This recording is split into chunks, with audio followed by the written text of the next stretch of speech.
तो बच्चों ये बताइए कि डिस्प्लेसमेंट करंट पैदा करने के कितने तरीके होते हैं।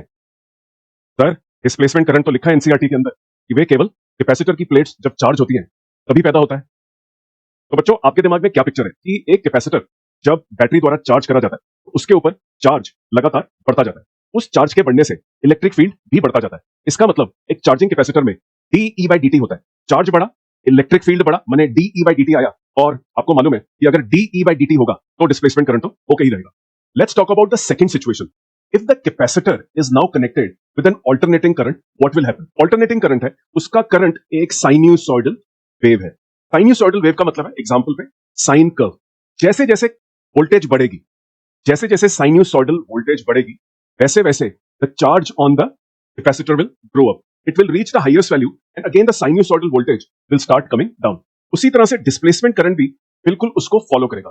The displacement current will also increase sinusoidally and then the displacement current will fall down. माने कि जो आपका डिस्प्लेसमेंट करंट है वो भी एक साइन वेव को फॉलो करेगा। लेकिन इंपॉर्टेंटली क्या है, आपको मालूम है कि in the case of a capacitor the current leads the voltage bye 90 degree. तो अगर आपने एक साइन्यूसॉइडल वोल्टेज कैपेसिटर के ऊपर लगाई तो डेफिनेटली प्लेट्स के बीच में एक डिस्प्लेसमेंट करंट जरूर आएगा, but the displacement current will lead the voltage bye 90 degree. Now what happens is, इसका मतलब एक साइन्यूसॉइडल वोल्टेज के केस में अल्टरनेटिंग करंट अगर जब आप लगाते हैं उस केस में डिस्प्लेसमेंट करंट तो पैदा होता है, लेकिन डिस्प्लेसमेंट करंट बढ़ता है, हाईएस्ट वैल्यू पे जाता है, कोलैप्स होता है, डायरेक्शन उल्टी करता है, वापस कोलैप्स होता है, वापस बढ़ता है। Basically displacement current also behaves like a sinusoidal wave shape. अब क्वेश्चन उठता है जो बच्चे पूछते हैं कि कैपेसिटर के ऊपर वोल्टेज बैटरी लगी हो या अल्टरनेटिंग वोल्टेज लगी हो साइन कर्व वाली, इन दोनों में क्या फर्क है? अब हम समझते हैं कि जब एक कैपेसिटर को बैटरी के साथ जोड़ा जाता है तो डिस्प्लेसमेंट करंट का क्या बिहेवियर होता है। जैसे ही आप बैटरी को कैपेसिटर के साथ जोड़ते हैं उस समय करंट बहुत तेजी से बढ़ता है। जब बैटरी कैपेसिटर के ऊपर जुड़ती है उस समय कैपेसिटर पे कोई चार्ज नहीं है, तो बैटरी बड़े आराम से सारे चार्जेस अपने कैपेसिटर को भेज सकती है क्योंकि कैपेसिटर इस समय कम चार्ज पे है।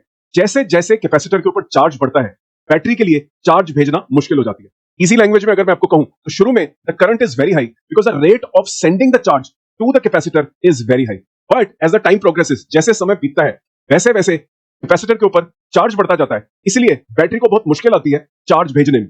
फाइनली कैपेसिटर की वोल्टेज बराबर हो जाती है बैटरी के वोल्टेज के लिए और कोई भी चार्ज भेजना मुश्किल होता है। इसीलिए आप ग्राफ में देखेंगे कि जब बैटरी कैपेसिटर से जुड़ी उस समय displacement current is highest and the voltage of the capacitor becomes equal to the voltage of the battery, no more displacement current is observe. Displacement current शून्य हो जाता है एक डीसी वाली सिचुएशन में, जब डीसी के साथ आप एक कैपेसिटर को जोड़ते हैं।